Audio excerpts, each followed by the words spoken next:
사랑의 하나님, 우리 아버지, 부조들의 발자취를 살피는 시간 또 구별해 주셨고, 우리 모두가 함께 모일 수 있게 해주셔서 감사합니다. 이 시간에 저는 늘 그렇지만 성령을 간구할 수밖에 없습니다. 성령의 임재가 아니시면 비록 우리가 자세히 알 수 있도록 글로 기록해 주셨으나 아무리 기록되어 있다 할지라도 그 속에서 하나님의 마음을 발견하지 못할 것입니다. 성령으로 임하셔서 우리 각자의 자리에 또 우리의 심령에 충만히 계셔 주시고 성령을 통해서 하나님의 음성을 듣게 해 주시기를 간구드립니다. 모든 것을 아버지께 의탁드리며 예수님 귀하신 성으로 간절히 기도드립니다. 오늘은 38장 에돔을 돌아서입니다. 내용을 어느 정도 숙지하셨으리라고 생각을 합니다. 37장에서 그때 통과했었어야 되는 곳이죠, 에돔은.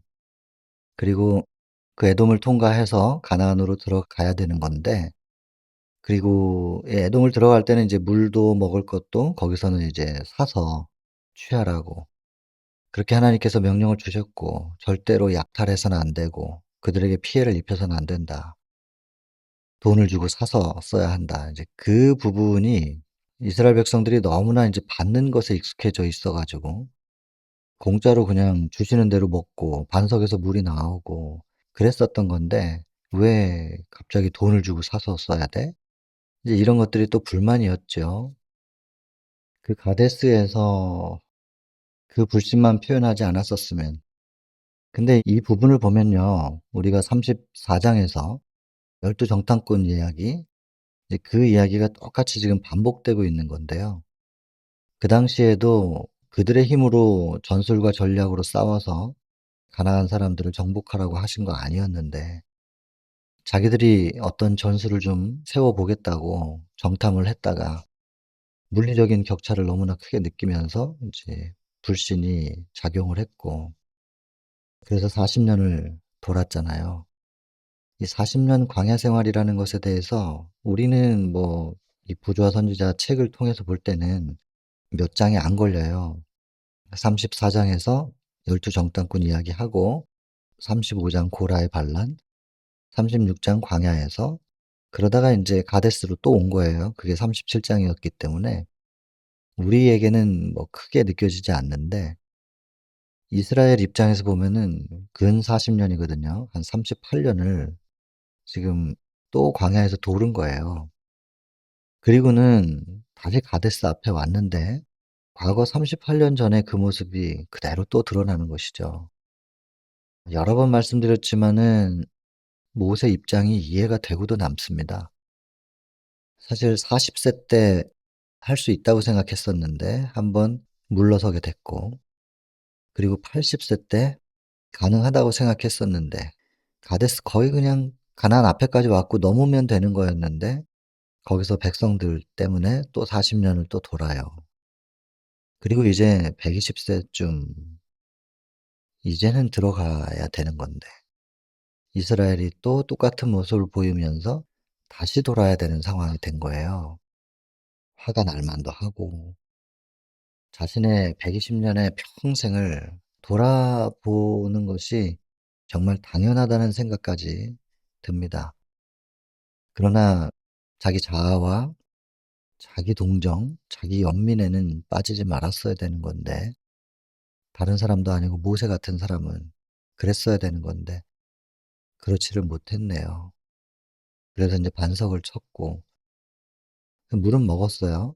이스라엘이 물은 마셨지만은 어쨌든 모세와 아론은 그들의 실수를 통해서 가나안에는 못 들어가게 되고, 백성들은 그들의 불신으로 이제 다시 또 도는 거예요 지금. 다시 돌아가는 과정 속에서 인제 에돔을 통과를 좀 해야 되는 건데, 처음에 하나님께서 들어가라고 했을 때 들어갔으면 에돔은 이스라엘을 받아들였을 거예요. 그랬으면 양쪽에게 다 축복이었겠죠. 이스라엘은 이스라엘대로 좀 편안하게 지나갈 수 있고, 에돔은 에서의 후손이니까 하나님을 모르는 게 아니었죠. 그런데 이스라엘을 통하여 하나님을 더 가깝게 만나고 더 믿고 하나님 안에 들어갈 수 있는 참 축복이었을 텐데 에돔에게도. 그런데 하나님의 백성들이 온전한 믿음을 갖지 못하는 바람에 축복을 받았어야 될 에돔이 축복을 못 받아요. 구원받았어야 될 백성들이 구원을 못 받는다고요. 하나님을 먼저 믿은 사람들 때문에. 또 하나님을 믿노라고 하는 사람들도 이스라엘도 얼마나 그 불신 때문에 많은 사람들이 또 죽고 그리고 시간을 낭비하면서 꽤 멀리 또 돌아가게 되잖아요. 이 안타까운 장면입니다. 과거에도 하나님께서 가라고 가데스를 공격해라 라고 할 때는 그때는 또 안 된다고 그들은 거인이고 우린 메뚜기입니다. 이러다가 하나님께서 그러면 돌아라 그랬더니 그때서야 또 하겠다고 해 가지고 얼마나 많은 사람들이 죽었나요. 에돔 똑같습니다. 들어가라 그럴 때 안 들어가고 아니다고 하는데 또 들어가려고 하다 보니까 거절당했잖아요 지금. 에돔 왕에게 이제 기별을 보내는 장면이에요. 근데 거절합니다. 그러니까 의외였던 거죠. 이스라엘의 지도자들이 놀래 가지고 다시 한번 두 번째 간청을 해요. "우리가 절대 아무 피해도 입히지 않을 것이다. 그런데도 불구하고 지나가지 못한다. 그러면서 칼로 너를 맞을까 염려하라." 이 굉장히 좀 의외의 대답 때문에 이스라엘이 좀 놀라죠. 그럼에도 불구하고 억지로 들어갈 수는 없었습니다. 에돔에 대하여 하나님께서 표현하신 부분들을 보면 하나님께서 얼마나 이 약속을 중요하게 생각하시는지 그리고 철저하게 공의를 집행하시는 분인지를 우리가 알 수 있죠. 여기 밑에 보면 에돔에 대하여 이렇게 말씀을 하십니다. "그들은 그들의 죄로 말미암아 당신의 은혜 밖으로 스스로 나아가지 않는 한 침해를 받아서는 안 될 것이었다." 스스로가 하나님의 품 바깥으로 나가지 않는 한 이스라엘을 통해서라도 조금이라도 그들에게 피해를 주지 않으시는 에서와의 약속이 있잖아요. 하나님은 지키시는 겁니다. 그 후손들에게도 그 약속을 지키시고 또 스스로가 그 범위 바깥으로 벗어나가지 않는 한 하나님은 지키시고 보호하시는 분이시죠. 이스라엘뿐만 아니라 사람을 대하시는 인류를 대하시는 하나님의 모습입니다. 이스라엘만 보호하시는 게 아니라는 거예요. 그리고 에돔은 하나님을 잘 몰라도 에서는 아니까. 에서와의 약속을 하나님께서 그 후손들에게까지도 지키시는 참 멋진 분이시죠. 이 하나님의 품성에 대해서 더 깊이 생각해 볼 수 있는 계기가 됩니다. 자, 이미 말씀드렸지만은 가라고 했을 때 갔었으면 여기 보면 귀중한 기회를 놓쳤다. 불신으로 여러 번 사단에게 문을 열어줬다. 그리고 하나님의 목적을 방해하게끔 허용해 준 겁니다. 우리가. 사실 그래서 우리가 이 땅에서 여러 가지 시험을 당할 때에 '왜 하나님께서 이런 걸 허락하시는가.' 하면서 하나님만 원망할 때가 많은데 저도 그랬고요. 근데 이런 말씀들을 통해서 보면 지금 이 시련이 하나님이 주신 게 아니고 '내가 자초한 것이 아닌가? 내가 회개해야 될 일인데' 자기 자신을 돌아보지 않고 하나님을 원망하는 그런 경우들이 꽤 있지 않나라는 생각을 해 보게 됩니다. 하나님은 황금처럼 귀중한 기회를 주셨는데 그 기회를 불신으로 놓쳐 버려 놓고서 그 불신으로 기회를 놓쳐서 겪게 되는 일들을 마치 하나님께서 그냥 주신 것처럼 시련을 허락하시고 나를 괴롭게 하시는 것처럼 이렇게 생각하게 되는 경우들이 있지 않은가. 근데 밑에 조금 더 충격적인 얘기가 나오기는 합니다. 이스라엘에게는 뭐 또다시 기회가 주어지긴 합니다마는 모세와 아론의 잘못을 통하여 끝내 가나안에 들어가지 못하게 되는 일평생에 영향을 줄 수도 있다는 이야기. 근데 모세와 아론은 그것을 달게 받아들이거든요. 단 한마디도 불평이나 불만이나 원망이 나오지 않았다고 그 입에서 튀어나오지 않았다 이렇게 기록돼 있잖아요. 그러나 엄숙한 비애, 그 가나안을 보면서도 들어가지 못하는 그 심정은 참 무겁고 슬펐던 것이겠죠. 감히 불평을 말하지는 못했지만 지나온 사역의 시간들 아론에게는 한 40년, 모세에게는 거의 120년인데 한 가지 목적이었거든요, 이스라엘을 가나안으로 옮기는. 근데 그 목전에서 들어가지 못하는, 일평생을 그걸 위해서 살았는데 단 한 번의 실수 때문에, 아 그 모세의 마음, 근데 그것을 불평할 수 없고 받아들일 수밖에 없는, 왜냐하면 본인의 실수였거든요. 그 마음의 무거운 슬픔이라는 것은 혹시 저도 그렇게 될까 봐, 또 혹은 과거의 실수 때문에 끝끝내 제 삶을 마감할 때까지 감당해야 될 부분이 있다면 '그렇게 감내해야 되겠구나.' 마음의 준비도 하고, 또 혹시 앞으로 어떤 실수로 인해서 일평생을 좌우하게 될 이 한 걸음 한 걸음이, 또 특별히 사역을 하는 입장에서는 굉장히 중요함을, 그 엄중함을 다시 한번 생각하게 됩니다. 그래서 '쉽게 내디디면 안 되는 거구나. 말 한마디라도 쉽게 표현할 수 없는 것이구나. 오직 성령의 지배를 받지 않고서는 참 이 대쟁투가 치열하고 아주 예민하구나. 그냥 나 한 사람 구원받느냐 못 받느냐 이 문제만 생각하고 살아도 되는 입장이라면 뭐 어쩌면 쪼끔 더 가벼울 수 있을진 모르겠으나, 상대적으로 말입니다.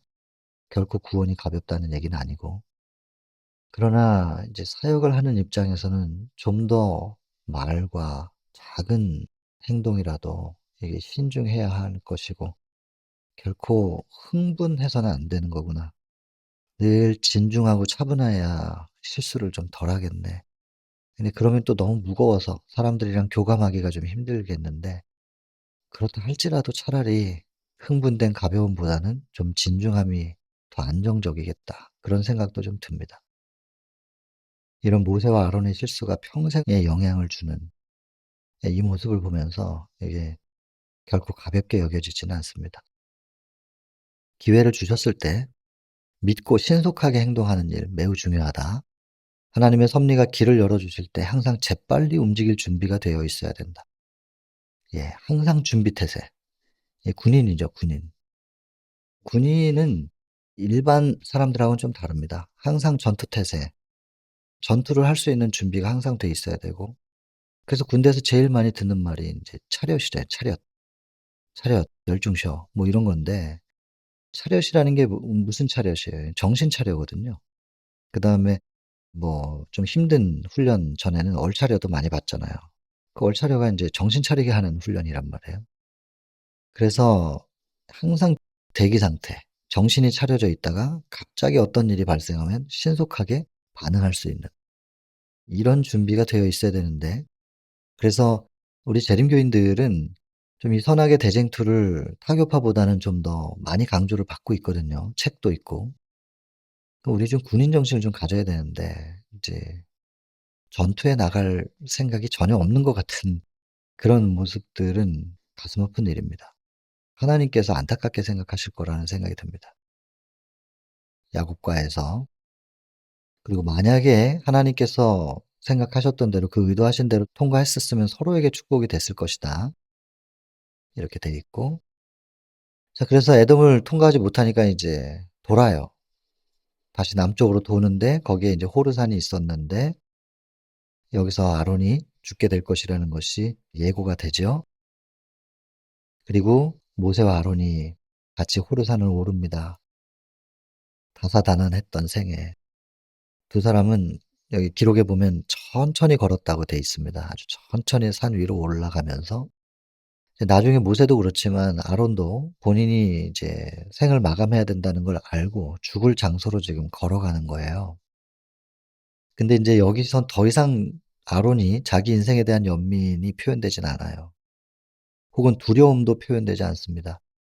이것이 어떻게 보면 하나님께서 주신 시간 속에서 하나님께서 주신 사명을 뭐 완전하게 하지는 못했어도 받들고 살았던 사람의 마지막의 모습, 그런 모습을 보게 되는데 참 장엄하고요. 나중에 모세의 죽음은 더 그렇지만 43 장에서 보게 될 겁니다.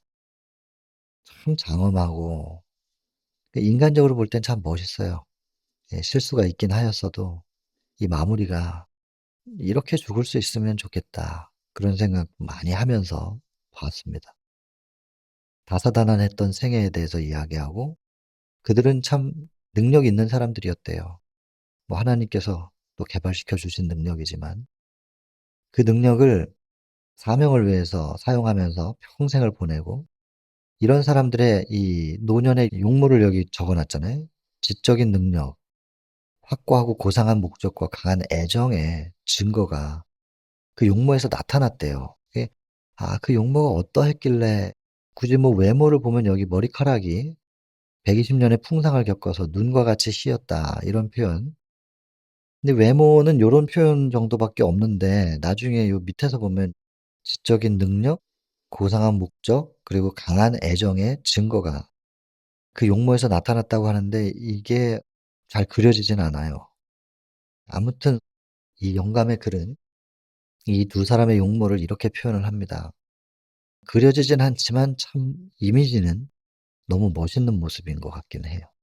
이 노년이 '이럴 수 있으면 정말 멋있겠다.' 다시 말씀드리지만은 실수 없이 완전한 삶을 살았기 때문에 멋있는 게 아니라 마지막이 둘 다 실수는 있었으나 하나님 앞에 인정할 걸 인정하고 고백하고 회개하고 변명하지 않고 받아들일 걸 받아들이고 그리고 또 남은 사역을 완수하고 중간에 포기하지 않고 남은 사역을 완수합니다. 그리고 마지막 죽음을 맞이하는 이 모습 너무 멋있는 것 같습니다. 그리고 서로 함께, 함께 그 어려운 사역들을 둘이서 함께 이렇게 해 왔던 이 두 사람의 이 서로를 느끼는 모르겠어요. 많은 말을 했을 수도 있고 그렇지 않을 수도 있는데 굳이 말로 다 표현되지 않아도 될 만한 교감이 있지 않았을까. 서로의 숨소리, 서로의 채취를 느끼면서 한 걸음 한 걸음 천천히 여기 보면 "매우 천천히 움직였다." 이렇게 돼 있는데 이렇게 걸어가면서 작별해야 될 시간이 임박했는데 그 시간을 향하여 걸어가는 이 두 사람의 교감을 상상해 보면 '아 얼마나 끈끈한 교감이 있었을까.' 그리고 또 뭐 그런 생각도 듭니다.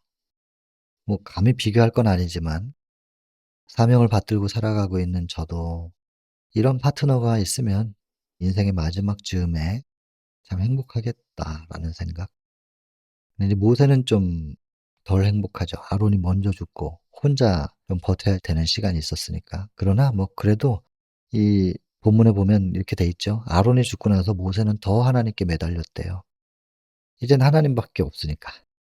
그래서 모세가 하나님과 더 가까워지는 시간을 좀 아론이 없는 시간 동안 가졌나 봐요. 앞에는 시야가 미치는 한도 안에 그들이 방황했던 광야의 광경이 전개되었다. 예. 다 본인들이 걸었던 곳이잖아요. 보고 그리고 생애의 가장 좋은 부분을 그 사역을 하면서 소비했었다. 의미 있는 시간들을 썼다고 봅니다. 이스라엘의 행복에 관심을 가졌었고 그리고 이스라엘의 행복을 위하여 그렇게 큰 희생을 치렀던 두 사람. 그러나 인제 약속의 땅으로 들어가지는 못했단 말입니다. 반항적인 감정 전혀 찾아볼 수 없었대요. 한마디의 불평도 그들의 입술에서 튀어나오지 않았대요. 다만 왜 제외될 수밖에 없는지에 대해서 그 원인이 자기들에게 있잖아요. 그들의 얼굴에는 엄숙한 비애가 깃들었다. 얼마나 들어가고 싶었겠어요. 아론이 83 세, 모세는 80 세. 그렇게 부름을 받은 겁니다. 아우와 함께 협력했었고 아말렉 더불어 교전할 때 모세의 팔을 받쳐들고 있었고 하나님의 존전에 가까이 나와서 시내산에서 말이에요. 하나님의 영광도 볼 수 있었고 제사장 직분이 아론의 가계를 통하여 이어지게 해 주셨고 굉장히 영화를 많이 본 사람이긴 하죠. 그러나 인제 그의 생애에 오점이 있었어요. 금송아지. 그다음에 미리암이랑 연합해서 모세를 시기하고 불평도 했어요. 이게 인생사 어쩔 수 없는 부분인지 아무리 가깝고 심지어 형제인데도 시기하고 불평하네요. 그러나 나중에 그거 다 서로 사과하고 뭐 용서하고 됐기 때문에 지금 같은 두 사람이 마지막 모습이 이렇게 연출이 되는 거긴 하겠지만 과정 속에서 시기하고 불평도 있었고 또 가데스에서 모세를 못 말리고 같이 인제 반석을 때리는데 동조하게 되는 인제 아론의 생애를 쭉 짤막하게 이제 지금 다시 한번 회고를 합니다. 하나님은 백성의 지도자들이 그리스도를 대표하기를 원하셨는데 크신 대제사장을 대표하는 그의 성스러운 직분 아론이 대제사장이었잖아요. 그런데 매우 높은 성질의 직분이었기 때문에 가데스에서 범한 아론의 죄는 그처럼 큰 것이었다. 그래서 뭐 반석 때린 거 그까짓 거 뭐 이렇게 말할 수 있는 게 아니라 그의 직분이 컸기 때문에 영향력이 큰 사람의 작은 실수 절대 기준으로 볼 때는 큰 거 아닌 것 같지만 그의 직분 때문에 상대적으로 그 실수는 큰 것이었다. 빛의 분량에 따라서 실수도 큰 것이죠. 그래서 이게 두려운 거죠. 빛을 받는다는 것도 엄숙하게 받아야 되고 사명을 받들고 산다는 것도 엄숙한 일이고 그래서 복음 전도자는 또 특별히 이게 정기적인 녹을 받고 급여를 받고 일을 한다라고 하는 것은 하나님의 공급으로 살아가는 생애잖아요. 내가 나의 생계를 위해서 일하는 건 아니니까. 이런 입장으로 살아가는 직분을 가진 사람들의 그 담당하고 있는 직분을 얼만큼 엄숙하게 생각해야 될 것인가는 분명한 것 같습니다. 그걸 직장으로 생각해서는 절대로 안 되겠죠. 참 요즘엔 슬픈 얘기들이 많이 들려서 엄숙하게 생각을 해야 될 일이라고 생각합니다. 자, 한 번의 이 실수, 여기 이 표현 보세요. 한순간의 유혹이나 부주의로 잃어버린 것. 이것이 일생의 사업으로도 회복시킬 수 없을지도 모른다. 아, 이거 참 무서운 말이에요. 일생의 사업으로도 회복시킬 수 없을지도 모른다. 앞으로 이런 실수는 하지 말아야 되겠다는 결심을 철저하게 하면서 하나님 앞에 이 기도를 드리고 또 한편 과거에 제가 실수했었던 것이 제 앞으로의 일생의 사업에 영향을 줄 때도 단 한마디의 원망이나 불평 혹은 반항심 이런 것이 저에게서 나와서는 안 되겠구나. 왜냐하면 원인이 저에게 있으니까 그걸 있는 그대로 받아들여야 한다라는 제 마음의 정돈을 다시 한번 하게 됩니다. 자, 모세와 아론이 이제 산으로 가고 나서 백성들은 뭔가 불안했어요. 왠지 예감이 안 좋죠. 그리고 염려했다고 나옵니다. 그리고 이제 모세가 돌아와서 아론이 죽었다는 이야기를 했을 때 온 백성들이 30 일을 애곡합니다. 자, 그다음에 이제 장례식이 굉장히 간단하게 여기 보시면은 죽은 자에게 흔히들 너무나 큰 허식을 나타내고 그들의 몸이 흙으로 돌아가는 일에 막대한 비용을 들이는데 그것은 하나님께 영광이 되지 못한다고 되어 있네요. 자, 온 회중이 다 아론의 죽음을 슬퍼했습니다. 그러나 모세의 슬픔만 하겠느냐는 것입니다. 그리고 이제 모세 본인의 인생도 얼마 남지 않았다는 걸 이제 아론의 죽음을 통해서 절감하고 있지 않겠어요? 그러나 그의 친구이심을 알고 더 열렬히 하나님을 의지하였다. 이제 아론도 없고 미리암도 없잖아요. 철저하게 하나님밖에 남지 않았어요, 모세에게는. 남은 삶이 얼마나 될지 모르겠으나 일단 그 남은 삶을 아론 없이 지내야 된다는 것이 이제 모세에게는 인간적으로 큰 슬픔을 준 건 사실이겠고 그러나 그럼에도 불구하고 하나님을 더 철저하게 의지하는 이래야 되는 거죠. 예. 더 하나님께 매달리고 더 하나님을 의지하는 어떤 일이든 어떤 상황에 처하든지 간에 더 하나님께 그래야 되겠죠. 자, 이스라엘이 계속 전진을 합니다. 아랏 왕이랑 교전을 하는데 이제 패배했다고 돼 있는데요. 요게 이제 아랏 왕이 이제 기습을 해요. 이 이스라엘의 후미를 쳐 가지고 선제 공격을 한 거예요. 그래서 기습을 당하면서 처음엔 쪼끔 밀려요. 이게 뭐 대패한 것이 아니라 쪼끔 밀립니다. 그래서 전열을 다 가다듬고 다시 하나님께 기도한 다음에 공격해 가지고 완승해 버려요. 이 싸움이 바로 40년 전 가데스 그 싸움하고 같은 거예요. 거기서 뭐 가라고 할 때 안 갔다가 이젠 돌아라 할 때 갔다가 대패했잖아요. 근데 그들이란 말이에요. 그들과 지금 다시 싸웠는데 이긴 거예요, 이번에는. 그러니까 이스라엘이 '아 40년 전에도 그냥 싸워서 우리가 이길 수 있었던 거네.' 이런 생각을 하는 거예요. 지금도 이기는데 그때도 이길 수 있었던 건데 '그 왜 그랬지? 그때 왜 그렇게 패했지?' 그러면서 또 원망하는 거예요. 교만해져 가지고. 다 하나님께서 이기게 하신 것인데. 이게 참 이렇게 해 줘도 안 되고 저렇게 해 줘도 안 되고 이 이스라엘을 어떻게 해야 될지 모르겠어요. 근데 이 이스라엘의 모습이 우리 모습이란 말이에요. 이렇게 해 줘도 저렇게 해 줘도 불평이고 불만이고 뭐 좀 잘 되면 다 자기가 잘한 거예요. 자기 탓이고 안 되면 다 남 탓이고. 어떻게 하면 좋을까요, 이 사람들? 처음에 기습당하는 건 그럼 하나님의 백성들은 하나님이 다 알고 계셨는데 이거 왜 허락하셨을까요? 갑자기 기습당해 가지고 좀 밀리는 상황을 왜 허락하셨느냐? 이스라엘 백성들은 하여튼 어떤 상황에서든지 간에 하나님을 의지하는 이게 돼야 되는 건데 좀 정신 좀 차리라고요. 하나님께서 이렇게 회초리를 드실 때가 있습니다. 그 전열을 가다듬고 기도하고 갔더니 완승해 버리잖아요. 이게 하나님이 어떠한 분인지 그들과 어떻게 함께하고 있는지 그들이 하나님에 대한 태도와 자세는 어떠해야 되는지가 계속 잊어버릴 만하면 한 번씩 이렇게 자극을 주셔요, 하나님께서. 근데 이것 때문에 이들은 이 교만해져 가지고요. 이 교만한 마음으로 벌써 가나안으로 들어갔었어야 되는데 우리가 이렇게 고생하면서 광야를 헤매고 다녔고 지금도 헤매고 있구나.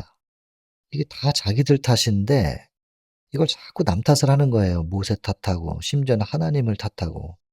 뭐 아담도 그랬잖아요. 하나님께서 주셔서 나와 함께 하게 한 여자가 먹으라고 해서 먹었습니다. 1 차적으로 저 여자 탓이긴 하지만 '왜 저런 여자를 나에게 허락하셨습니까?' 이게 범죄 후의 인간의 본성입니다. 한심하잖아요. 이걸 우리가 기록을 통해서 보고 있으니 적어도 좀 이런 한심함에서 좀 벗어나야 되지 않겠습니까? 이렇게 글을 통해서 하나님의 메시지를 이제 우리가 보고 이걸 마음에 새긴다면 참 이렇게 수준 낮은 이 정도에선 좀 벗어나야 될 것 같다는 생각이 드는데요. 좀 이게 너무나 이게 비루한 모습 아닌가요, 이거? 못난 모습이에요. 우리의 생애 속에서 이런 모습은 좀 안 나왔으면 좋겠다. 근데 여기 보면 그들은 잊어버렸대요. 자기들이 무슨 짓을 했는지. 자기들이 잊어버리고 이걸 전부 다 하나님 탓하는 거예요. 모든 불행의 책임을 하나님께 돌리고. 그리고는 또 애굽을 그리워하네요. 여기서 애굽은 잊어버릴 만하면 한 번씩 등장하는 것 같아요. 지금 남아 있는 사람들은 애굽에 대한 기억이 인제 어렸을 때 기억인데 그 애굽을 그리워하는 거예요. 그러면서 심지어는 이 '가나안보다 애굽이 더 좋은 거 아닌가. 우리가 지금 가나안 들어가려고 이러고 있지만 애굽이 더 좋은 것 같은데.' 여기서 보면 축복에서까지도 결점을 찾으려고 하는 이 백성들의 모습 말입니다. 그리고는 모세를 향해서 원망해요. "어찌하여 우리를 애굽에서 인도해서" 이거 이 레파토리는 이거 저 언제 안 바뀌나 봐요 이게. 지금 40 년을 똑같은 얘기만 해. "왜 우리를 애굽에서 인도했냐." 이거예요. 이 광야에서 죽게 하는 거 40년 전에 이들의 부모 세대도 똑같이 말했는데 듣고 배웠나 봐요. 그러니까 애들 앞에서 말 조심해야 되겠어요. 그렇지 않습니까?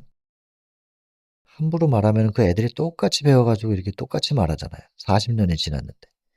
"이곳에는 식물도 없고 물도 없도다." 우리 마음이 이 박한 식물을 싫어하노라. 만나를 보고 박한 식물이래요.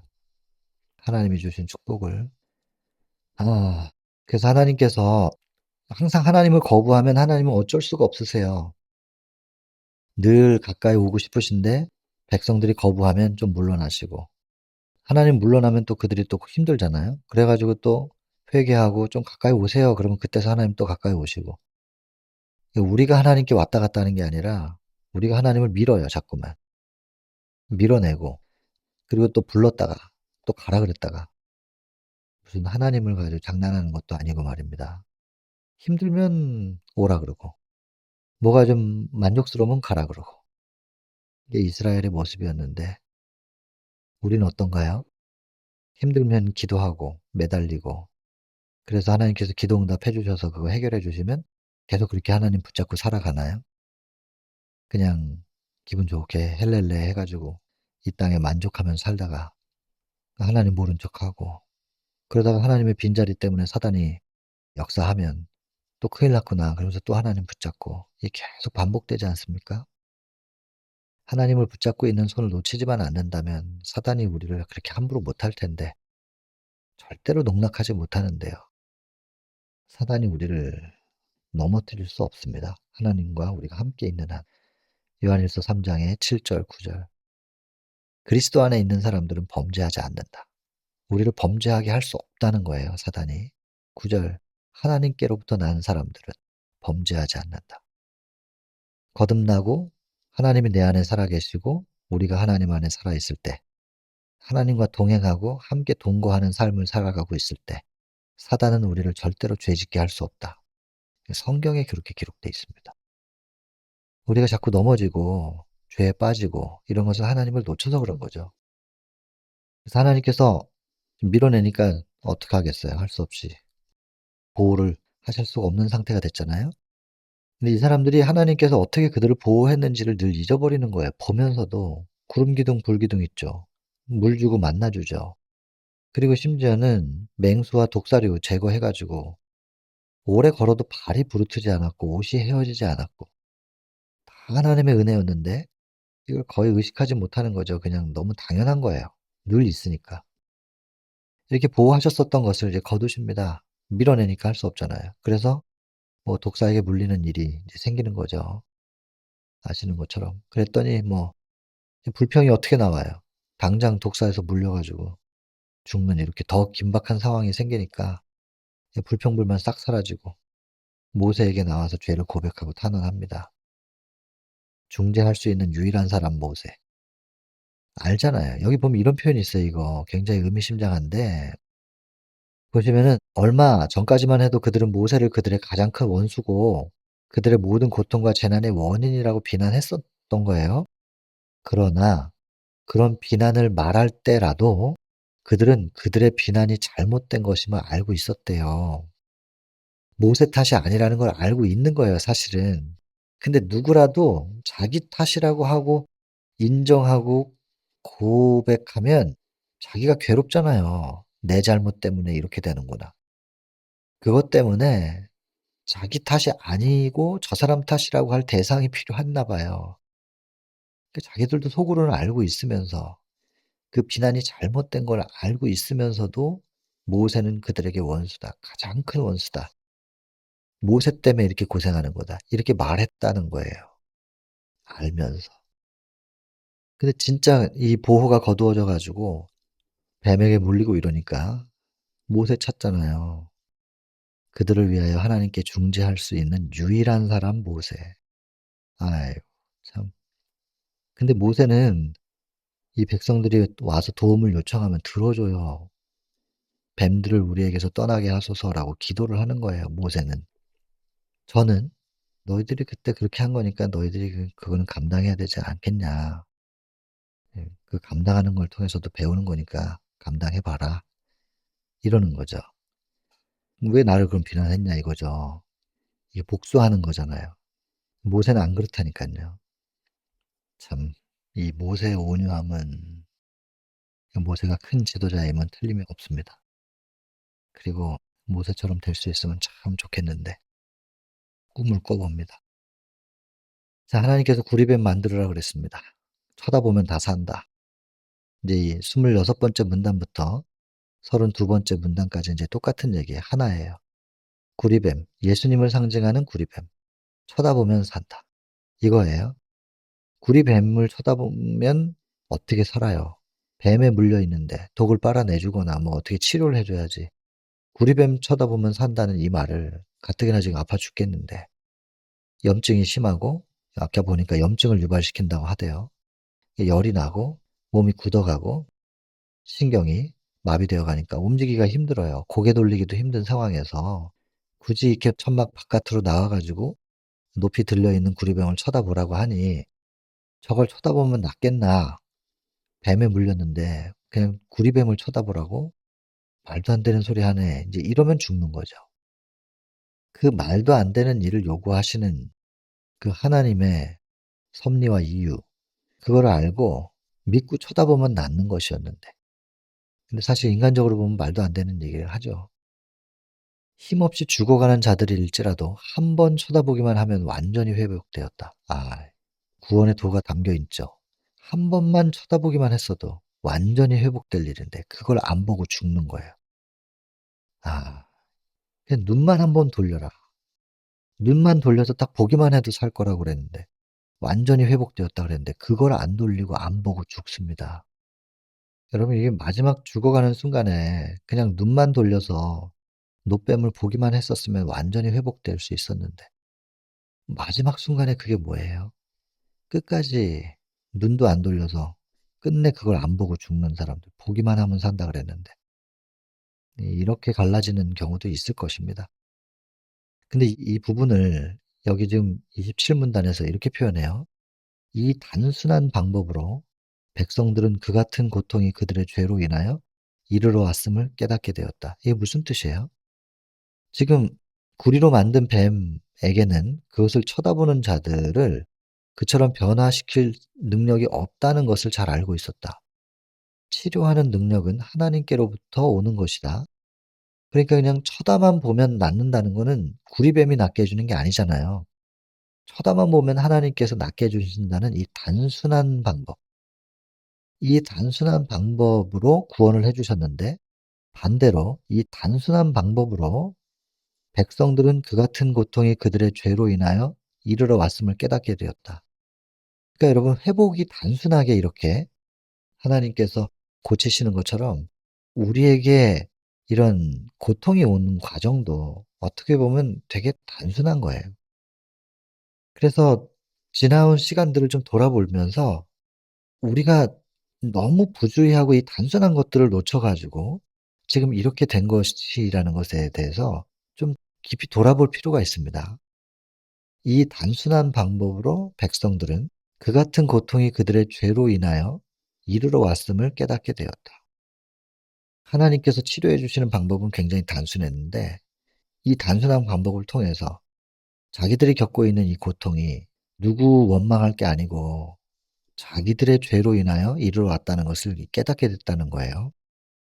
노뱀, 쳐다보는 요 단순하게 회복되는 것으로 뱀이 우리를 왜 공격하게 됐는가? 노뱀이 우리를 치료하는 게 아니라 하나님께서 치료하시는 것처럼 우리가 그동안 보호받고 있었던 건데 이거를 우리가 몰랐었구나. 깨닫게 됐어요.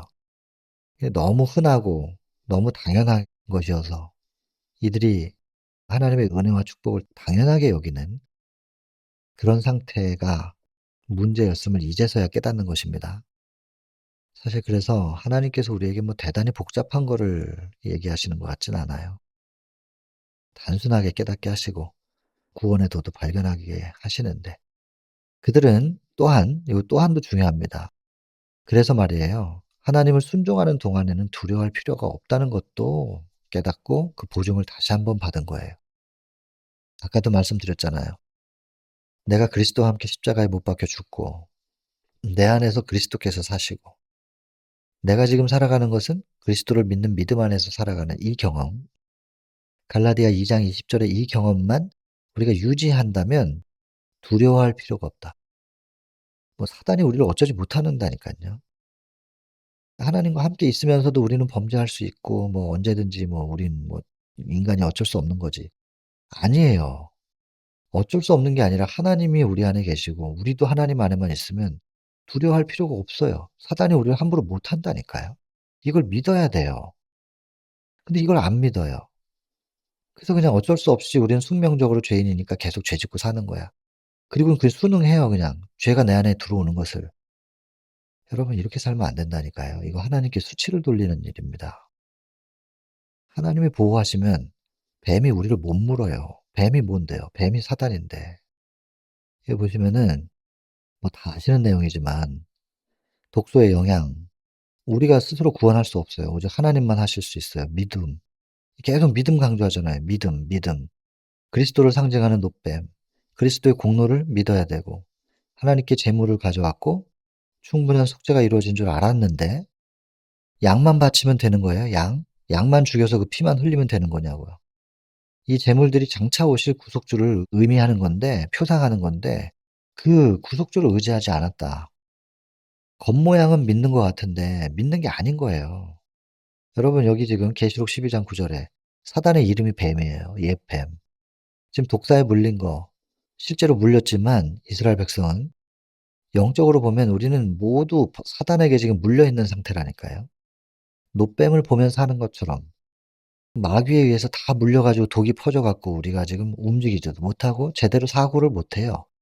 정신이 흐려지고 쳐다보면서 사는 것처럼 노뱀 보면서 살았던 것처럼 지금이라도 우리 예수 바라보고 히브리 12장 2 절에 "믿음의 주요 온전케 하시는 이인 예수를 바라보자." 일단 여기부터 시작이에요. 물론 여기 보시면 "쳐다보는 것은 믿는다는 것을 의미한다." 이게 굉장히 중요한 말이에요 이거. 그러나 이 믿음으로 끝나는 건 아닙니다. 로마서 1장 17 절에 보면 "오직 의인은 믿음으로 말미암아 산다."라고 할 때 말입니다.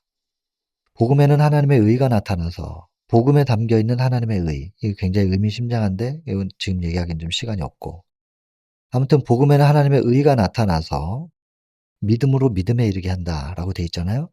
그래서 의인은 오직 믿음으로 말미암아 산다. 쳐다보는 것은 믿는다는 것을 의미한다. 일단 바라보는 믿음, 예수 그리스도 십자가를 바라보는 믿음, 여기서부터 시작이고, 이렇게 믿기 시작했을 때 이 믿음이 우리를 어디로 인도하는지 그 다음에 믿음이 있어요. 그 다음번의 믿음, 두 번째 믿음이 뭘 의미하는지는 또 나중에 기회 있을 때 얘기하죠. 일단 여러분, 근데 이 쳐다보는, 노뱀을 쳐다보는, 십자가를 쳐다보는 이 믿음이 없으면 그다음 믿음으로 절대 못 갑니다. 여러분, 일단은 사단에게 지금 물려 가지고 뱀에게 물려서 독이 퍼져가고 있을 때 십자가 바라보기 일단 시작해야 됩니다. 오늘날의 죄인들도 그리스도를 쳐다봄으로 구원 얻을 수 있다. 속죄의 희생에 대한 믿음을 통하여 용서받는다. 회개하는 죄인을 고칠 수 있는 능력과 효능을 가지고 계시다. 믿어야 됩니다. 우리가 해야 될 일이 하나 있습니다. 그리스도께로 나아가는 일입니다. 이거 외에는 우리에게 뭘 바라지 않으세요. 우리가 스스로 뭘 어떻게 해 가지고도 사단의 도구로부터 우리가 벗어날 수 없어요. 딱 한 가지. 그리스도 쳐다보는 거, 곧 그리스도께 나아가는 거. 천하 인간의 구원을 얻을 만한 다른 이름 주신 일이 없습니다. 오직 하나. 딱 하나. 예수 그리스도. 자신 바라보지 말고. 내가 여러 번 해봤는데 안 되던데. 자기 의지로 했으니까 안 되는 거죠. 지금 초청하고 계시는 하나님께 반응하여서 예수 바라보기. 지금 그거 시작해 보라는 것이죠. 당신의 공로를 의지하는 자 한 사람도 멸망하도록 버려둔 바 되지 않을 것이다. 이거 믿으셔야 됩니다. 예수께서는 당신께 나아오는 자는 모두 구원해 주시겠다는 보증을 주셨다. 이 두 마디만 믿어도 예수께로 나아가고 예수님께로 고개를 돌리고 눈을 돌려서 십자가 바라보기 할 수 있지 않겠습니까? 마무리입니다. 하나님께서는 의심할 여지를 모두 제거하지는 않으실 것입니다. 뱀에 물렸는데 노뱀을 쳐다보라니. 노뱀 보면 낫냐고. 말도 안 되는 소리 하고 있어. 의심할 수 있죠. 의심의 여지를 모두 제거하지는 않으실 거예요. 믿음을 표현하기를 바라시니까. 말도 안 되는 그것을 쳐다보라고. 그게 믿음의 표현이잖아요. 이거 요구하신다는 겁니다. 의심할 여지를 모두 제거하지 않으시겠지만 그러나 믿음을 표현하는 것. 그분께 나아가고 그분께 고개를 돌리고 눈을 돌리는 믿음을 표현하라는 겁니다. 그러면 무엇보다도 먼저 쳐다보는 일이 우리의 의무. 이거 믿음의 표현이에요. 믿음을 표현하라는 거예요. 자주 말씀드리지만 홍해를 향해서 발을 내딛었을 때 홍해가 갈라졌다니까요. 다니엘이 뜻을 정하고 목숨 걸고 환관장에 가서 요구했을 때 은혜를 얻은 거라니까요. 가만히 있으면 되는 게 아니고 독을 우리가 해결할 수 있는 힘이 우리한테는 없어요. 그러나 해결해 주실 수 있는 분을 향하여 눈을 돌려야 된다니까요. 우리의 몫도 있는 거예요.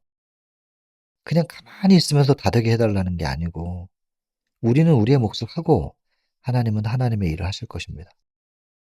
의무 하면 믿음으로 쳐다봄으로 우리는 생명을 얻을 것이다. 오늘 이 챕터 39장의 결론은 로마서 1장 17절에 말하는 믿음으로 믿음에 이르게 한다 할 때 첫 번째 믿음에 대한 이야기. 예수 바라보기, 십자가 바라보기. 그 얘기를 강조하고 있습니다. 이 말씀이 우리 속에 잘 새겨져서 이 믿음으로 인해서 나중 믿음으로 꼭 나아갈 수 있는 우리 모두가 됐으면 좋겠습니다. 개인기도 하고 마치겠습니다.